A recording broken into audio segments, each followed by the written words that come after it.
Okay. So it should be working right now. Let's hope so. Hi everybody. Let's just get through quickly what we covered last time. All right. So last time we talked a bit about different stuff that's associated with music and more of a formal matter, right? So we talked about pitch, rhythm, tempo, timbre, loudness, melody, and harmony, and how these all can be used to describe this thing called music, and how these relate to various physical things that we covered on our first class. So we started with pitch, right? And pitch is just like frequency, but from a perceptual kind of point of view. And if you're acquainted with musical notation, you know that there are notes in music and they differ in pitch, right? And these differences in pitch kind of relate to differences in frequency as well. And I gave you some examples, and maybe skip them. We talked about perfect pitch, right? So it's this magical ability for people to determine the pitch without reference. And we're not quite sure how is that possible, but some people can do that. Okay, so it's like, it's as if they could hear a specific frequency without no reference frequencies, right? So technically what these people are able to do is they're able to listen and say that, for example, this is 100 hertz and this is 200 hertz. If they're skilled in that, well, if they know the reference of a hertz, then they should be able to do that. And it gives them some musical abilities as well, such as singing very accurately, or identifying notes and chords and stuff like that. And there are a lot of there's a lot of neuroscience done on these kinds of people. It's a bit rare, but they're kind of extensively studied because it's interesting how is it possible, right? And then we talked about rhythm and tempo. So generally tempo is a bit easier to explain because tempo is whether something's fast or slow, right? But there are other components of rhythm as well, and these are more complicated than that. We talked about meter, right? As one of the examples, but in all honesty, there's so much more to rhythm. It's very hard to study, If you, for example, if you have people listening to music, some people will if you ask them what the beat is, right? Because you know what the beat is, right? So there's music playing, like whatever. You can, for example, you can tap your foot, okay? And most times people agree on the tempo of tapping, but there are some cases where people won't agree, and some of them will, for example, with a bit faster music, some people will tap this way, and some people will tap like dun, dun, dun. So like half slower, right? So it's kind of interesting what these discrepancies in beat perception are related to. But I guess I won't get into that. You don't need that. Okay, so these were a couple of examples of slower, faster tempos. And melody, we said that if you have a series of notes of different pitches, then in a certain rhythm, then these can be called a melody, but what's important here is that it's not absolute, okay? So the relative differences between notes are what counts, and not absolute values like absolute frequencies. If you don't have perfect pitch, okay? For people with perfect pitch, that might be different, okay? They might perceive two identical melodies as being different because they are starting from a different frequency, right? Yeah. And harmony, which has to do with chords, and chords are just notes piled up over each other. So if a sound is more complicated harmonically, then it can be thought of as a chord, like a series of notes that's played together. And harmony is very important for Western music, Western tonal music, which is based on classical harmony, right? So this, I don't know if you attend music schools, you know. All right, but it's important whether you learn, let's say, learn a instrument in like a classical way, right? You need to teach yourself some chords and some, there are some templates of how to connect chords with each other so that they sound proper or whatever. But what's important here is that this is associated with Western music, and if you're a person from India or from Saudi Arabia or from different parts of Asia or for example from like a South American tribe of some sort, from the Amazon rainforest, you'll have different harmonies, or if you might even have no harmony at all. All right. So yeah, and there were some examples of that as well. And I guess that we finished on timbre and reverberation, right? So timbre is basically what makes you tell apart different instruments. And we're not quite sure what that is, but people can do that. We're not quite sure why they can do that, but it's like a property of our hearing system. And the same thing is with reverberation. You can pretty much locate stuff in different contexts using reverberation. So you can hear whether something is being played in a bigger room or a smaller room, right? Or in a room that's very reverberant, like a cathedral, or a very kind of dampened room, like a music studio, for example. Like if you're recording something in a studio, it basically, what studio does for you is that it kind of controls the reverberation in a very specific way. Okay. So for today, I wanted to ask you this, and you should kind of. The plan was that we're going to do that in groups, but since there are no groups, there's a group of 2 people. I'll guess that we just kind of have a very, very small discussion, and that's it. But the problem is this: what you need to realize about music is that it is everywhere. Okay. So first of all, it's universal to all cultures, all right?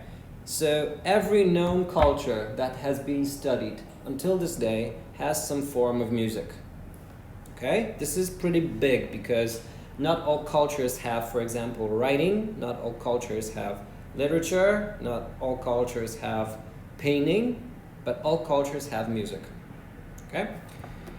And we spend a lot of time listening to music, and you probably spend a lot of time listening to music yourselves, right? How long? How many hours a day do you spend listening to music? Just a rough estimate. At least an hour. At least an hour, right? At least an hour a day. It might be more, right? Yeah. If you think about various different places where you're listening to music, like supermarkets and like radio and in a car or something like that, it might be even more than an hour, right? So there are a lot of studies done on this. One study reported that an average teenager in the US spends about 5 hours a day listening to music. So it's even more than that. I'm not sure how reliable that is, but it's a lot of time, that's for sure, okay? And you know what muzaks are? It's a funny word, muzak. It's just the same as elevator music, which means music that's kind of composed specially for these types of places, like elevators, like supermarkets, like the music that has no like artistic quality to it. It just plays in the background, like background music, right? So the point here is that for some reason people prefer environments where something is playing in the background. Okay, so for some reason we like to listen to music even if we don't do that on purpose. It seems, right? And most of us enjoy it, but there are some people who don't enjoy music, and this is it's not a disease per se, but it's like a disorder. No, bad word. It's like a condition. Okay, it's called amusia. Okay, and you can get diagnosed with amusia, believe it or not. And I'm gonna get back to that in just a minute. And it's a business as well. And there was one study that reported that music business is the third largest in the U.S. I'm not quite sure if that's true, and if that's true still, because these things change. But I would say that for sure the entire entertainment business is a huge business, right? And music is a big part of entertainment, right? Because music is not only music industry, but it's also like film music, or computer games that have music. There are a lot of things in the entertainment industry that use music for some purpose or another. So it's a big business. Okay. And amusia is really a defect in pitch processing. So there are some people who have a problem with hearing sounds, hearing pitches. Okay. But that's just one part of the story, and another part of the story is that they have problem with musical memory and recognition as well. Okay, so what it all boils down to is that they have trouble remembering melodies, and because they have trouble remembering melodies, they have trouble remembering music in general. Okay, they have trouble remembering songs. And this leads to a loss of interest in music, and in some cases, some people find music unpleasant or even distressing. And these people, if you study them, it turns out that they have this very specific problem with recognizing pitches. Okay, they're completely tone deaf, completely. Like, there are people who are not very gifted. They're not very able musically, so that they are, they don't sing very well, right? Or they would be not that good at playing instruments, but they're still engaged in music, and they can still have fun listening to music and so on and so forth. But there are some people in the world, it's kind of rare, okay? And there are two types. You can either acquire this, but what happens in most cases is that it's congenital, okay, since early childhood. If you acquire amusia, it's basically a result of some sort of brain damage or tumor or stroke or cancer or something like that. But these people are interesting, congenital amusics, and about 4% of people have this condition, congenital amusia. It's still a very rough estimate.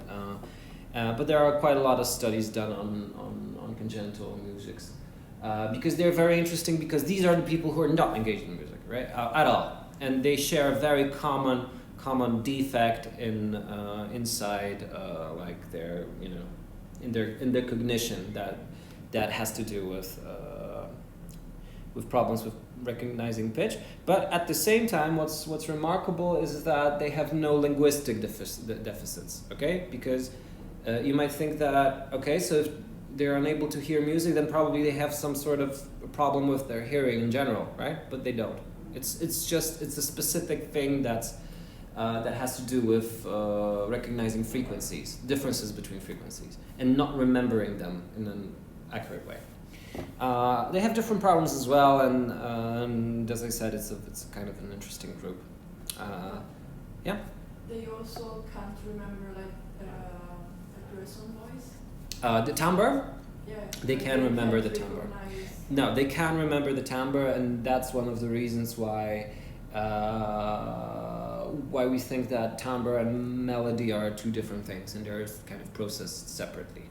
Okay, so it's a very specific thing that has to do with melody and only melody. Okay, because if you think about it, if a person is speaking in a normal voice, right, while you speak, you modulate the frequency of your speech. Okay, for example, in most Western languages, if you want to ask somebody something like what the weather is today, that's a modulation in frequency, right? What the weather is today Okay, it's like a tiny melody on the at the end of the sentence that points your listener, right? That says that it's a question.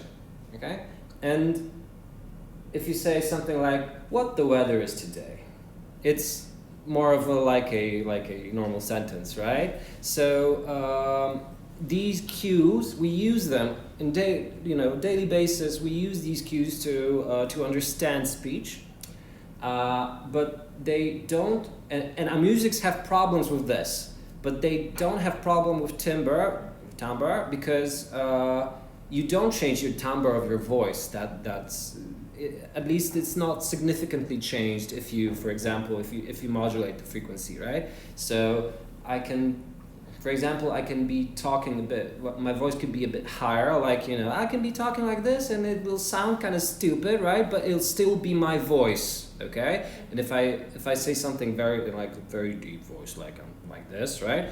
It's changing the frequency quite a bit, okay? It's in fact a lot, all right? So it would be probably like half an octave, something like that. So it would be a significant change in frequency, but not a significant change in timbre, right?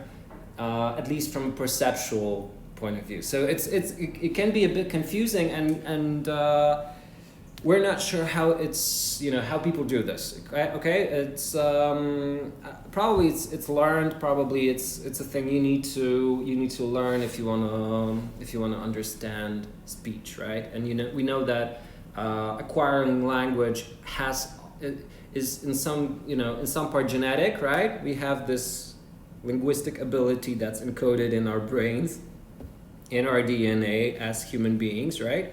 Because all people can talk pretty much but then you need to learn how to talk as well. You need to learn how to speak. You need to learn your language, right? So these are two things that are kind of connected, and it's an interesting thing, really, how these things relate to language. Okay, so my question for you all, kind of, was supposed to be why people listen to music. Okay, and that's like a general thing, like a general question, and it looks like it's a difficult question. Any ideas why people listen to music? Because they enjoy it, because it's enjoyable. All right, but why? Why is it enjoyable?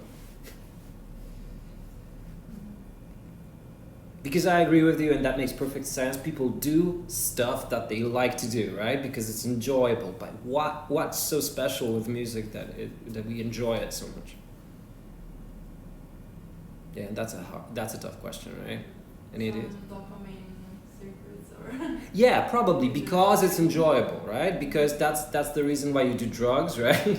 Because it's enjoyable, because it kind of tickles a part of your brain that produces dopamine or produces other type of hormones that make you feel better. But the question still remains: why is that? Why some acoustical stimulation, right? If you think about it, it's an acoustical wave, right? We talked about that, okay? It's like, a very specific but still an acoustical signal. What's so special about that signal? Sure, it's rhythmical and it's harmonic, right? But it still is an acoustical wave. It's like tickling your eardrums. So what's so special about that? Okay, it's a very tough question, right? It's a very tough question, and a lot of people have been struggling with that question over the years, okay? And we have some ideas about that. So any other, what other things come to your mind aside from music being enjoyable? Anything else comes to your mind? It's evocative. It's what? Evocative. What does that mean? Like, it reminds you of something. Oh, so you makes can... you feel something. Okay, like, so... kind of always the same. So it's like what you're saying is that music can remind you of some things that happened in the past, or evoke some sort of emotions that. Okay, so there for some reason music produces emotion. right? And that might be a good thing. That might be a reason why people listen to music. Yeah, sure, makes sense. Anything else? Can be a way to express feeling that otherwise that person is not able to. Okay, so it has to do with expression. All right. Deal. For example, any examples? Can you give some examples?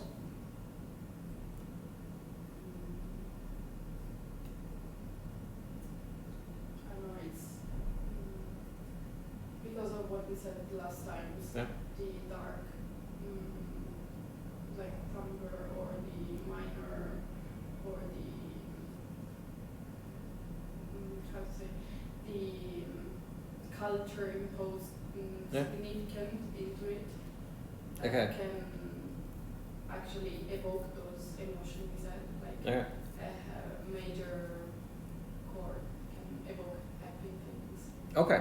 So you're saying that there are some properties in music that make you feel a certain way for some reason. Well the reason will probably be a bit complicated, like, you know, like cultural reasons or whatnot. But okay. So general idea is that for some reason music makes you feel a certain way. Like, for example, if you listen to happy music, you'll feel happy, right? Makes sense? Yeah. Okay. For a lot of people, that makes sense. Not a whole lot of sense if you think about being sad and listening to sad music, because that should make you more sad, kind of. But people do that nonetheless, and they feel better. And we're not sure why that is, okay? And there are a lot of people who, who tend to listen to sad music while they're feeling sad, probably because it has to do with being an accurate representation of their emotional state. But you know, what's the reason behind it? Behind this making people feel better? That's a different question. Right? Maybe it's a kind of not being alone in these sessions. All right. Yeah. You are, Yeah. So okay. So if you're depressed and you're listening to depressing music, that means that at least somebody else was depressed, not only you. Yeah, that makes perfect sense. Yeah. You know, entire genres of music are built around these types of emotions. Blues music, for example, right? What does it mean, blues music? Blues music is music that's sad, really, right? Bluesy means sad. So one of the things that people who are studying blues music say is that blues music sounds the way it sounds and is about things that it is about because in general people who played blues music were not that happy, right? And it's about human problems and about kind of communicating your problems to an audience so that you might feel better and the audience might feel better. So that, as you say, you're not alone. That's a good idea. And if you think about it, it has a lot to do with mood problems in general, with emotional problems, okay? So again, if you think about music and medicine, specifically psychiatry, right? You might think that, okay, so this might potentially be a powerful tool that's used in psychotherapy, okay? And it is in fact a powerful tool that's used in psychotherapy. And we're going to talk about that, yeah, next week or next YouTube video or whatever. Okay, so just to kind of sum it up, so the first and least controversial thing is that music provides pleasure, right? So it's pleasurable. For various different reasons that are pretty complex. It provides pleasure.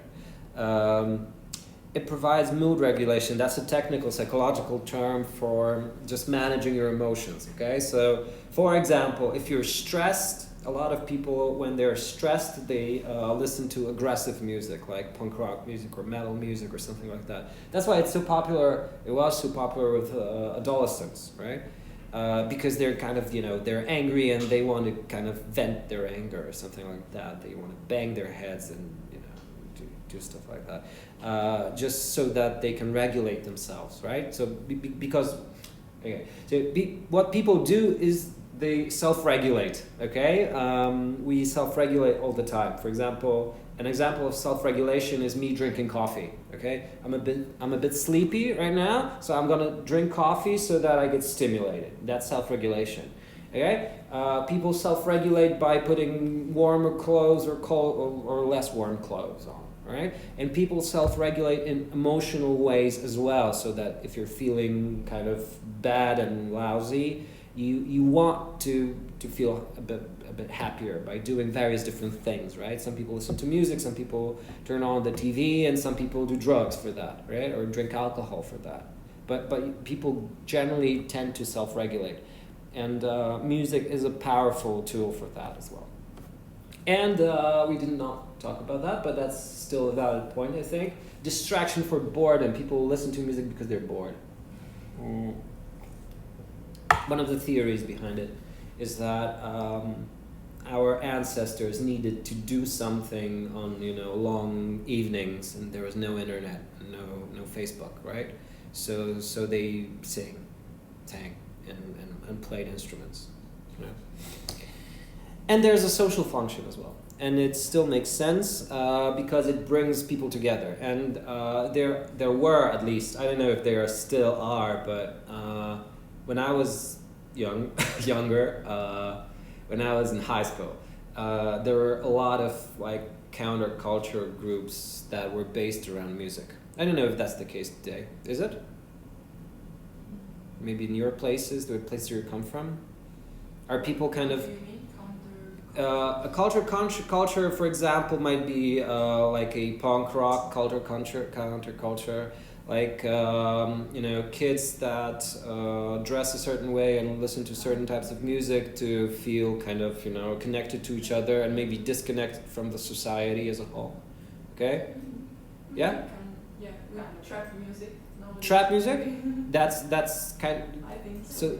Okay, but is it just like a fashion thing, or are people so much into trap music that they, for example, they tend to do stuff differently, like wear different clothes or something like that? I don't think it's majorly about music in these cases. Okay. Because okay, but that's, I guess that's still valid, right? Because it brings people together in some way, right? So for example, you might have like a club that's only playing a certain type of music and it will bring a certain type of people together so that they can kind of enjoy it together, right? Well, the most obvious example for this are national anthems, okay? Every country has a national anthem, and for some reason the national anthem is an anthem that can be sang and not national painting or national sculpture or something like that, right? From all the arts imaginable, for some reason music is used as a national anthem. And if you think about it, it kind of means that music must be specific in some way that it kind of enables it, right? Okay, and another point, and the most interesting point, at least for me, is whether or not music has some sort of an evolutionary role. So whether or not we are kind of built and kind of adapted to listen to music and to produce music, and that's an entirely different question for an entirely different conversation, probably, and you can base a whole course on that. But there are a lot of people wonder about this, right? Whether there are some reasons to believe that music was shaped, in fact, by evolution. Okay, the same way that we're bipedal and we are standing upright and stuff like that, and we can manipulate stuff and we have giant brains. Then, for example, aside from that, people may have evolved to kind of to do various stuff using music because, as we said earlier, and what's most important here is that where is that? Oh yeah, it's here. So that's because music is universal to all cultures. Okay, and that's one of the main reasons to believe that it might be a product of evolution. Okay, So, if something is a product of evolution, that means that what? What does that mean? What kind of what things must it provide to be a product of evolution? What do you think?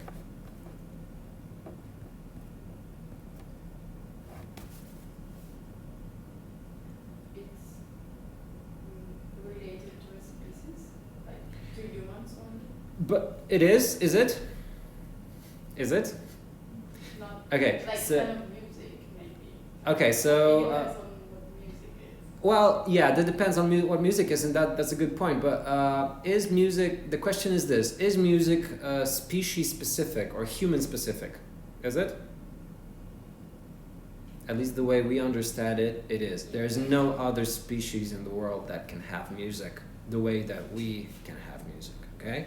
There was a bit of a controversy with birds and with birds singing, okay, because bird song is a thing.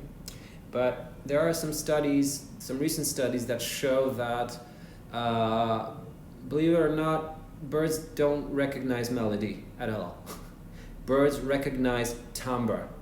And that's why, bird song sounds the way it sounds. Is that it basically doesn't matter what melodies do they sing, okay? What matters is the sound of the bird's voice, and it has to do with mating behavior, and it has to do with, in most cases, the male having a large chest, okay? Because if you are a bird and you have a large chest, like the main part of the bird is big enough, it produces a certain pleasant, quote unquote, timbre that female birds are attracted to, and it's that simple. Okay, so it's a sexual display, in fact. Okay, it's the same thing as with men with broad shoulders, or with you get the idea, right? So it's very simple, in fact, but it sounds to us as if it's a song, right? But it only sounds that way to people because people have songs, okay? And birds don't have songs. At least that's like let's say the understanding of modern biology, okay?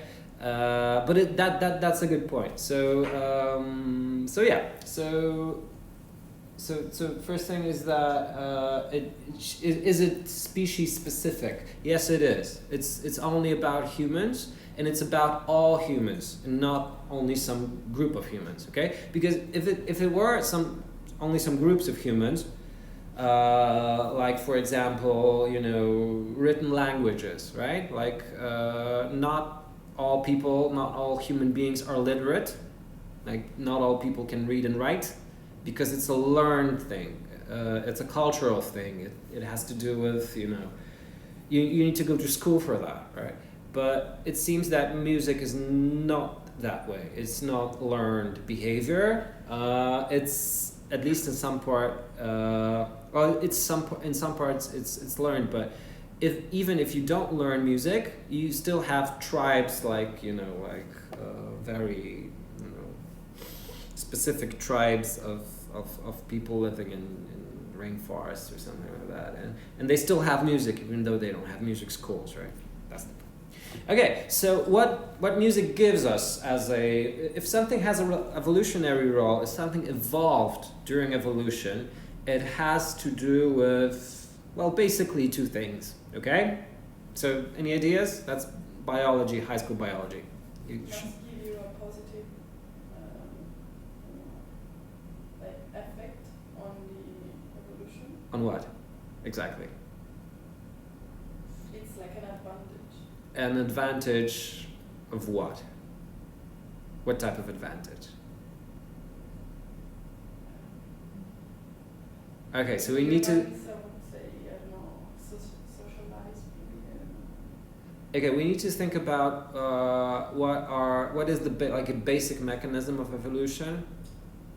If something evolved that it needed to kind of satisfy this basic mechanism, what is the basic mechanism of evolution? Okay, so it has to do with adaptedness, right? You need to.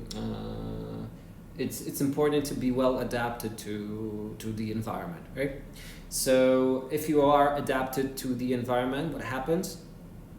If you as an organism are adapted to your environment, what happens with you? You stay the same. Well, in general, organisms tend to stay the same and then they die. That's basically it. But what happens to a given organism, an individual organism, if it is adapted to environment? It lives longer, right? Makes sense? You're more likely to live longer if your adaptation is good. And if your adaptation is bad, for example, if you're not that good adapted to, let's say, cold or something, you may die earlier, right?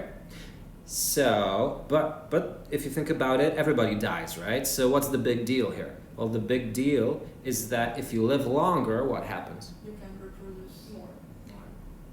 Yeah, and it's not like 100% because, your chances of reproducing are, of course, they're dependent on how long you live, right? But they're also dependent on a couple of other things, right? For example, if you are a human male, right? They are dependent on whether you had, you kind of won the race with other males, right?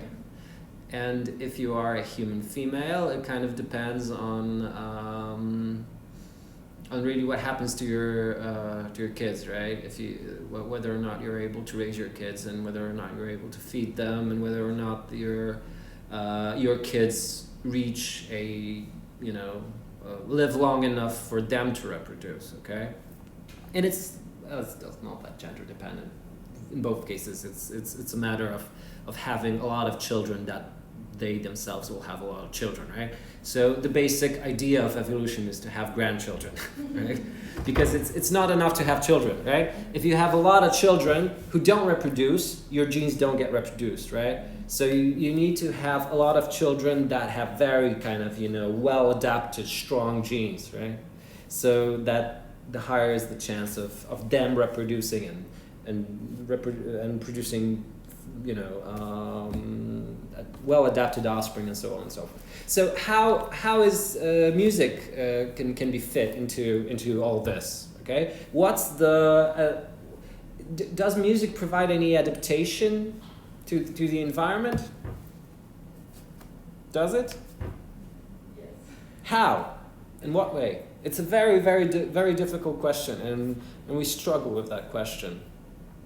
For a long time, for like 30 years, scientists struggle with that question. And there's no consensus right now. It has a social function? Oh, it has a social function. That's a very good idea. So what type of social function? Because we are social animals, right? Humans are social animals. So if something brings us together, what does that give us in terms of survival? Feel stronger. Yeah, because we are social animals, right? People are not cats. People are more like, like dogs, right?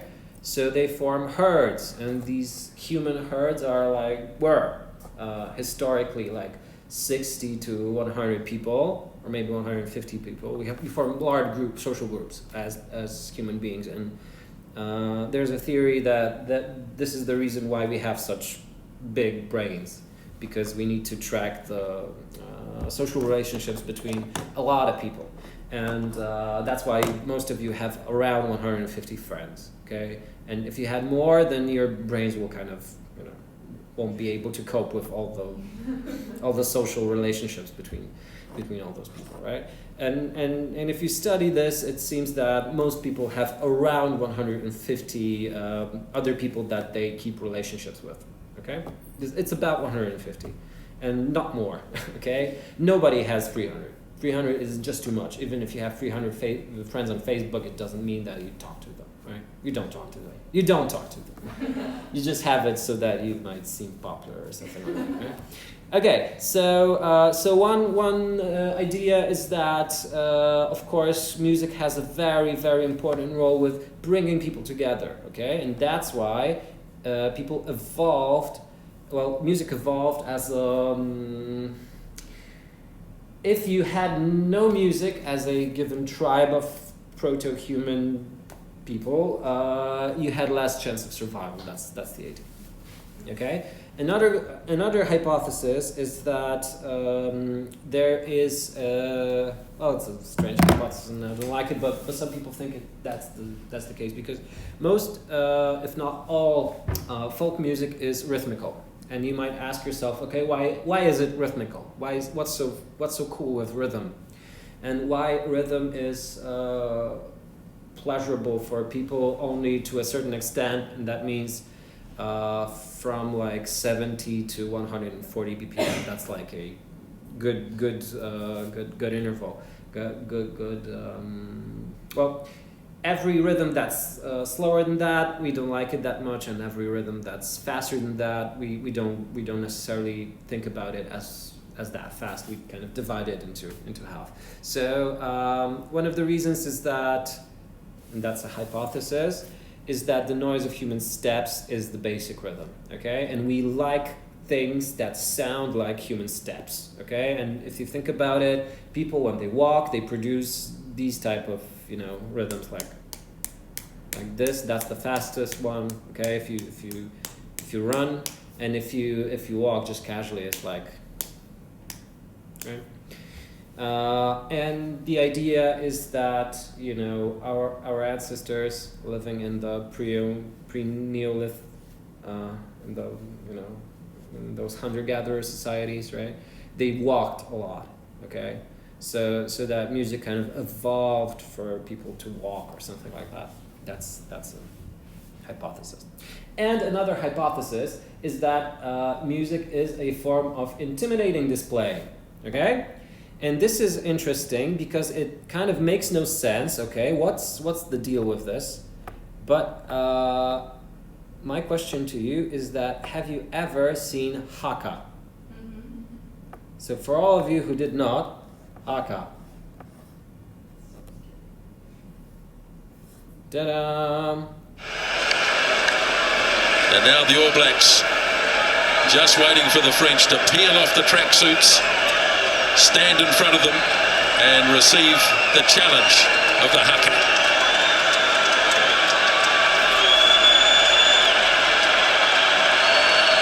So this is a rugby match, okay? A lot of people are into rugby. And this is the team New Zealand.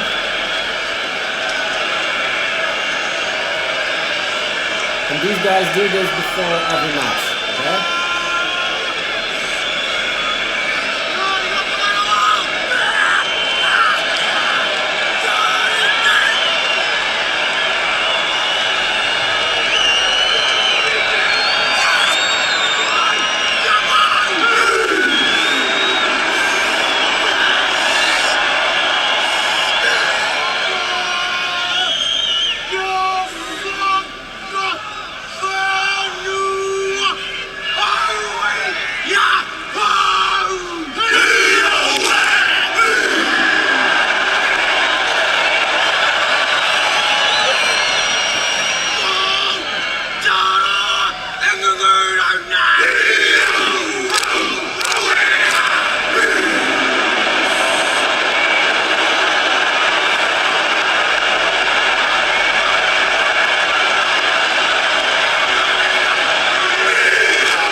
And this is what you do when you're a rugby player from New Zealand. And this is part of Maori culture, right? And it's a very interesting thing because these Maori people, they have hakas for intimidating people, like the one you saw, but they also have wedding hakas. So like you do that on weddings to wish well to the bride and the groom.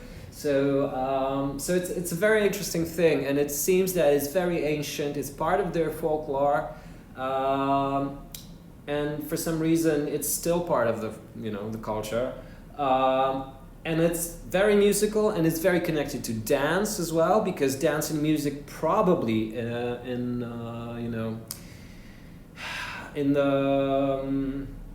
to our ancestors, they were not separated at all. Okay, if there was music, there was dancing as well. It seems that it was separated in Western Europe in about like 15th century. That's because of the whole tradition of church music. That was a place for music and not dance. But in folklore, most types of folklores are music is connected to dancing in most types of folklore. So the idea is, one of the ideas is that music with various different types of movement was used as a form of intimidating your opponent. And if you had groups of people that were fighting other groups of people, okay, as was the case with our hunter-gatherer ancestors, there was a lot of interspecies aggression. So people fought with each other quite a lot, okay, over mammoths and berries, because there were not a lot of berries, not a lot of things to pick up and hunt for. So there were a lot of aggression between human groups, and the theory is that music was used for war, pretty much, right? For war. And then there's a third theory that comes straight from Charles Darwin, which says that music is a form of mating behavior. So here we think about music as a device for courtship. Okay, for example, if you want to have a date, you need to sing to your woman, right? That's the idea, and the girl just chooses whoever sings the best. Whoever has the most pleasant voice, because maybe if he has a pleasant voice, he's a pleasant guy, right? Something like that. So that's the idea. Very similar to other types of sexual behaviors in other species. Okay, and it all boils down to it's like with these birds with giant tails. How do you call them? What's the English name for them? You know what I'm thinking about. You know the name in Italian, but In Italian. Pavone. You're from Italy? Yeah. Oh, that's great. Yeah, it's called Peacock. Yeah, peacock. Right. So so you have a peacock's tail, right? So what's the deal with the peacock's tail? To attract Yeah, but why is it attractive? it's Sorry? colorful. Yeah. So what? what's the reason? Why is it so sexy for female peacocks? It shows the power of the male. Like What's so powerful with having a colorful tail? You're healthy. Yeah, you're healthy. The idea is that you are a peacock, a male peacock that survived long enough to reproduce, and you have all the necessary body parts, and you have a big colorful tail. Okay, so it's you kind of invested your energy, your calories into producing this colorful tail. So your genes must be really cool, right? And the same thing is with music, and the same idea is also here. So if you are a human male that has all the necessary organs that a human male needs to have, and you can sing, right? It makes you better than other guys, right? That's the idea. That's the idea, and that's why if you think about it, a lot of music celebrities are also considered very sexy and very hot, right? Especially, well, it's kind of you might think that whether or not it's only reserved for men, and I think in 21st century it's not only reserved for men, but it doesn't matter really, because these gender differences might not be that pronounced. The idea stays the same. Okay. So from like a sexual selection point of view, and this is biology. Okay, it has nothing to do with psychology. This is strictly biology. If you are an animal and you want to choose another animal to mate with, you're going to choose the one that has everything kind of the same as others and something extra, like a colorful tail, right? Or like a nice voice and the ability to play a guitar or something like that, right? And it makes perfect sense. So that's the third thing, right? And music increases social bonding, and we covered that already. So this is about just forming social relationships and helping to form social relationships, and that's, for example, national anthems are maybe considered like a form of this. Okay. And another like a big theory that has to do with evolution is called musilanguage. And musilanguage is just this hypothesis that it's a very, very interesting hypothesis that music evolved kind of parallel to language. And at some point in time, people spoke and sang kind of simultaneously. Okay? And after a while, it became more practical to not to sing, but just to say words. But maybe music was, long ago, maybe it was used as a means of communication that could even evolve like before language or parallel to language. And one reason to think this are the studies that shows that humans prefer music to silence. Okay, we like when something's playing, and animals don't, believe it or not. If you have like a cat, I can't remember if there were cats or rats here in that experiment, but if you make a animal choose which type of cage the animal prefers to be, whether it's a silent one or a music-filled one, the animal will always choose the silent one. Okay, it's more comfortable in a silent environment than in a musical environment. So that's one thing that shows us that there's a very, very powerful thing with music that we don't wholly understand, but it's probably evolved for some reason, okay? And there's a skeptical view as well, and the skeptical view is very pronounced by a guy called Steven Pinker, and he's a very, very famous psychologist and a linguist as well. He's a professor at Harvard University, and he wrote a lot of books that are very influential. So you need to check him out, Steven Pinker. And what he said, he's very into evolution, okay? And he's one of the most prominent figures when it comes to evolutionary psychology. And he said that, well, no, music has no, adaptable qualities. Like it's not about adaptation. It's just a coincidence, okay? And he said this: music is merely an auditory cheesecake, okay? It just happens to tickle several important parts of the brain in a highly pleasurable way, as cheesecake tickles the palate, okay? So the point is this: you don't have an evolutionary preference for cheesecakes, right? You have an evolutionary preference for stuff that is fatty and sweet, right? And that's why everybody loves cheesecake, okay? So the idea is that you don't have an evolutionary preference for music. You have an evolutionary preference for sounds that are harmonical and are rhythmical, and that's it, and not music, okay? But coincidentally, music has all those qualities, okay?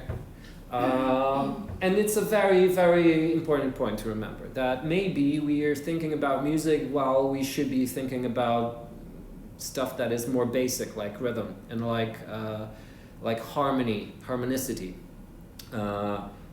you know, with harmonicity, there's a lot of talk about harmonicity because we, as humans, we have this property of our auditory system that we can detect harmonic sounds very easily, okay? And we're not that great at detecting inharmonic sounds. So one example of an inharmonic sound is everything that's noisy, okay? We kind of subjectively hear these sounds as noises, while they have various different qualities and they have pretty much nothing to do with each other. So the noise of the wind, or the noise of something, you know, screeching, or something like, you know, like an engine, or something like other environmental sounds such as fire crackling, or you know, raining, something like that. These are noises to us. They don't carry meaning very much, and they, you know, they are not that easily detected in comparison, for example, to a person's voice or a sound of a musical instrument. And what differs these sounds is that they are a lot more harmonic, okay, in their build. Okay, so the last thing for today, and I'm doing this the fast way today. Okay, so we talked a bit about emotion already, and I just wanted to introduce you to this this kind of, maybe not that simple, but it is simple. It's a simple model of how music can produce emotion, because that's a problem, right? How is it possible for music to produce emotion? And basically, according to this model, there are 7 ways, okay? And 7 is a lot, but they are kind of simple, so let's just go through them very quickly. So music can produce emotion by brainstem reflex, rhythmic entrainment, evaluative conditioning, emotional contagion, visual imagery, episodic memory, and musical expectancy. And I'm just gonna briefly describe both, well, not both, but 7 of them. And let's start with brainstem reflex. So what's the deal here? One of the fundamental characteristics of music produces signals to our brain something which is interpreted as potentially important or urgent. And this produces either what's called the, how's it called in English? The startle response. You know what a startle response is from physiology or something? Startle response is where you do this. Okay? If somebody scares you, you do this, right? It's like jumping up, right? Like very sudden sounds can produce that. And there are some qualities in music that produce that as well. So if you have music that has very very sudden loud features, or very dissonant sounds, or something like that, things like that, that may produce a brainstem reflex that signals important events, okay? And this is generally, in most cases, interpreted as not that pleasant, right? It's something to be anxious about. It's something to be scared about. It's not always the case, because some people are, like to get scared, right? That's why you watch horror movies or stuff like that. But then the startle responses are generally unpleasant, and they can be evoked by music as well. Okay, and this is a very, very primal thing. It has nothing to do with the function of your brain per se, or your cortex per se. It's just coming from the brainstem. Okay, there's a mechanism in the brainstem that regulates this. Okay,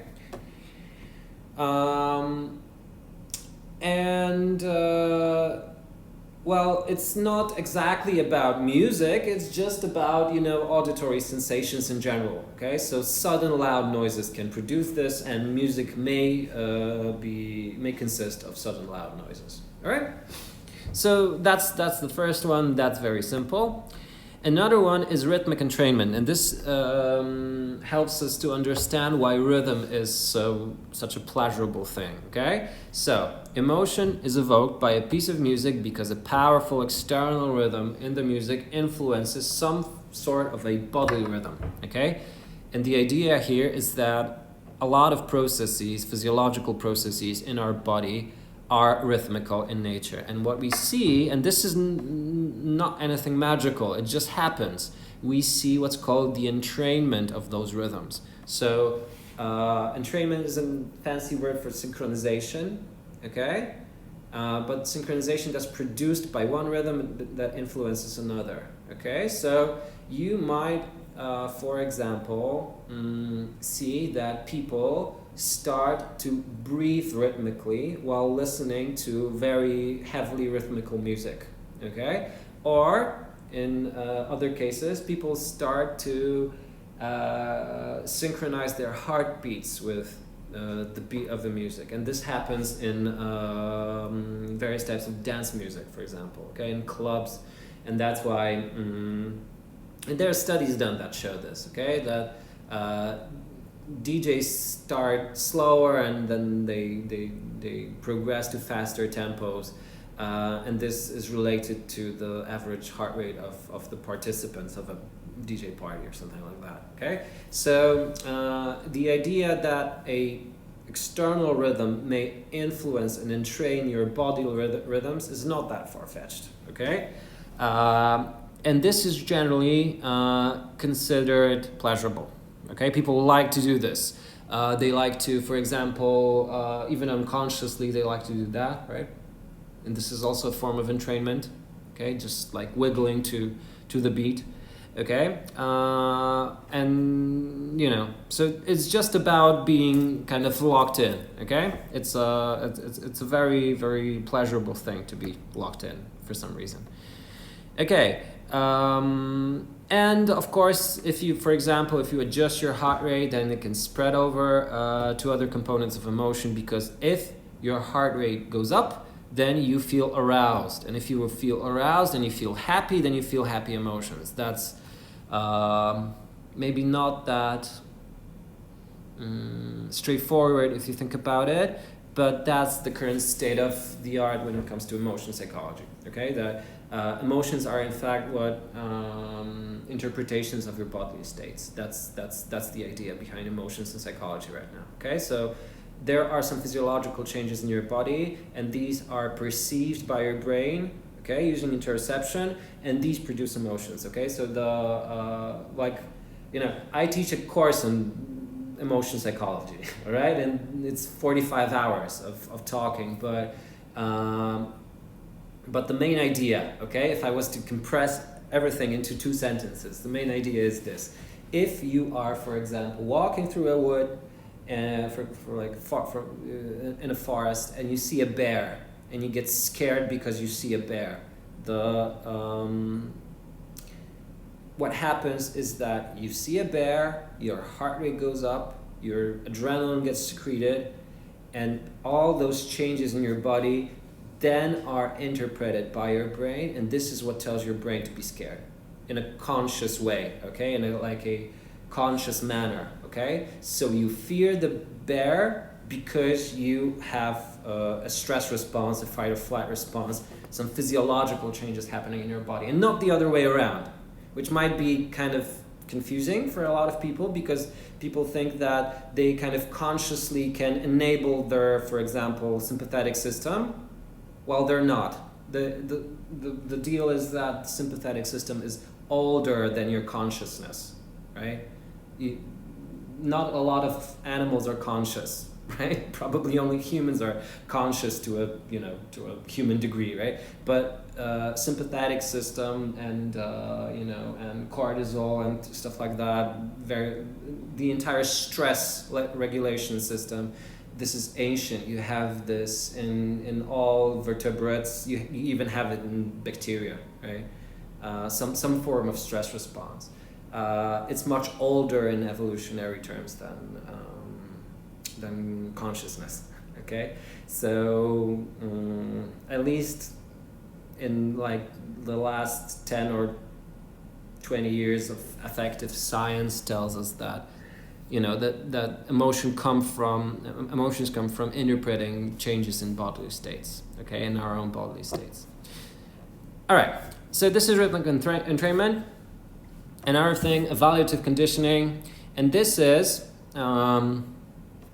when emotion is induced by music because this stimulus has been paired repeatedly with other positive or negative stimuli. And this is just Pavlovian learning or classical conditioning or whatever you want to call it. But remember Ivan Pavlov, the guy who studied dogs and salivation in dogs, okay?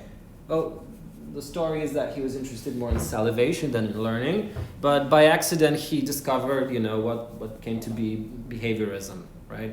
Modern take on learning, right? So if you repeatedly give food to a dog and turn the light on or something like that, then the dog will start to salivate just because you turned the light on.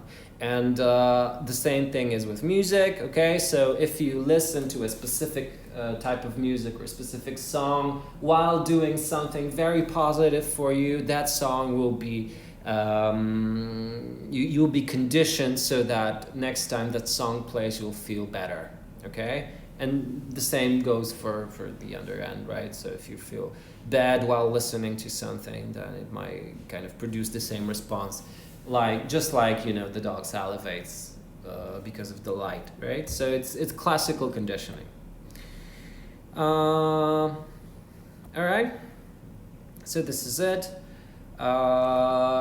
And then there is emotional contagion. So emotion is induced by a piece of music because the listener perceives the emotional expression of the music and then kind of mimics it internally. So this is about peripheral feedback from muscles, for example. So the idea here is that there are some properties in music that might be considered, for example, happy, okay? And this is the reason why most fast music is considered happier and most slower music is considered sad, okay? So that's this is on the basic level, okay? And there are other things as well, right? For example, if you sing a song, sad melody, and the combination of notes is like culturally associated with sad things because you listen to a lot of minor scales and connected them with sad things, then that's what you get, okay? Another thing, visual imagery. This is very another interesting thing that is studied a lot right now, how people are able to do this, but most people are able to visualize stuff mentally, okay? You can imagine stuff and have like visualizations, okay? And you can induce an emotion in a listener because some type of music conjures up a visual image of something, for example, beautiful, okay? So you listen to music and you think about, nice things like nice landscapes or something like that. And that might be a way to produce music, produce emotion by music. And then one of the most obvious things is episodic memory. So emotion is induced because the music evokes a memory of a particular event in the listener's life.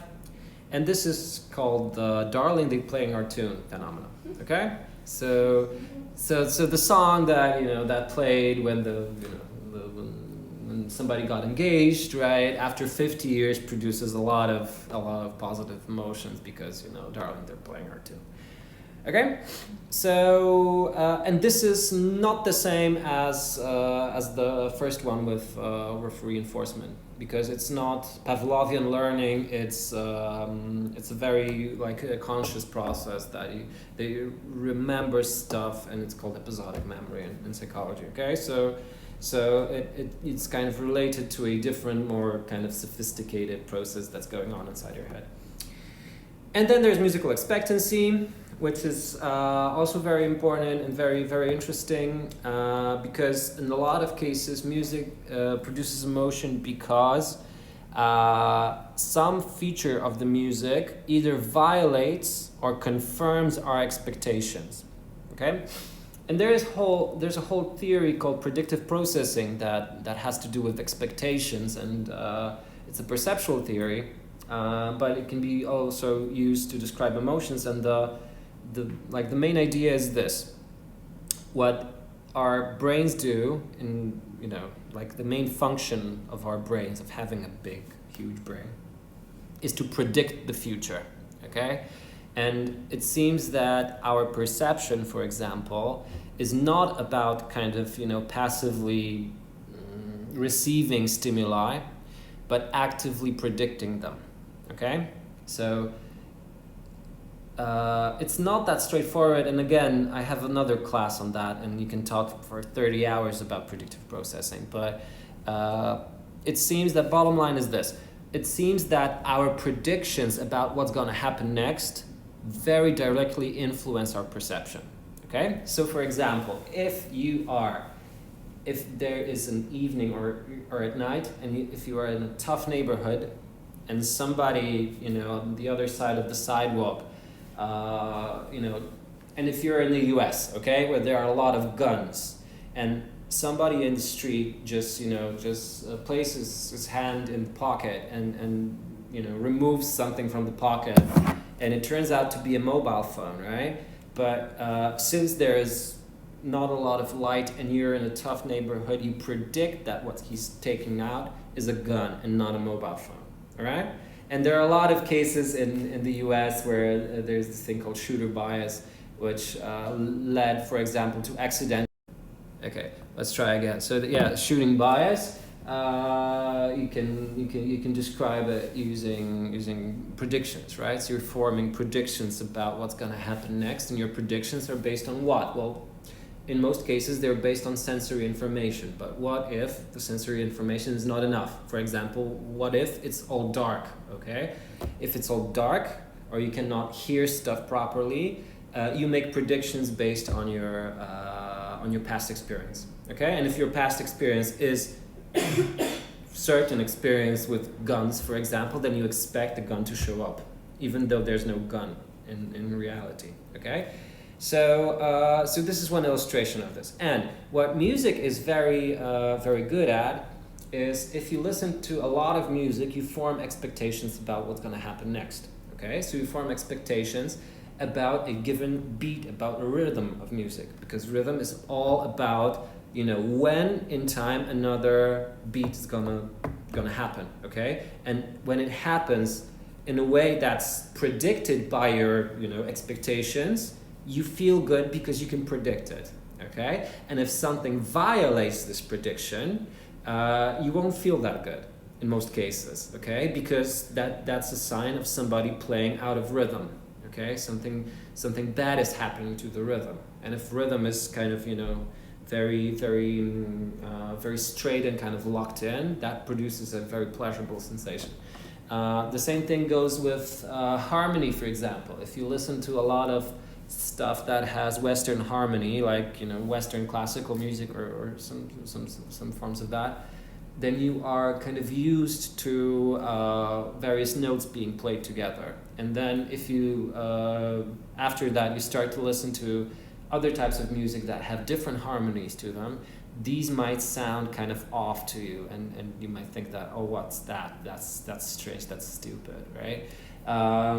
For example, with jazz music, in jazz music there's a whole bunch of harmonic content that's very unique to jazz, and you just need to get used to that. If you get used to that, you can start to appreciate it. But if you don't, if you're not used to that, if you had not ever listened to jazz, then you might have trouble with appreciating that kind of music, right? So the idea here is that your expectancies are what's formed by your prior knowledge and your prior experience, previous experiences, and these kind of help to shape what you expect of music. And if music violates your expectations or confirms your expectations, that's the reason for emotions to kind of come into play. All right, and it does not necessarily mean that if something violates your predictions, it's negative. Okay, it also depends on the subject and on who's listening. Okay, if you're very engaged in music and something violates your expectations, it might also be pleasurable, paradoxically, because it's interesting. Okay, That's why, for example, I very much like to listen to very strange genres of music because they violate my expectations about what's gonna happen next. I'm not bored, okay, because I'm easily bored. And then there are some people who are not bored at all, and they want to listen to to the same stuff over and over again because they like the confirmation of their expectations. So I think that's a very important part of our the reasons why we listen to music in the first place is expectancy. All right. Okay, and I've talked enough. That's it for today. I have no more to tell you. I guess that I'm gonna do another lecture like that.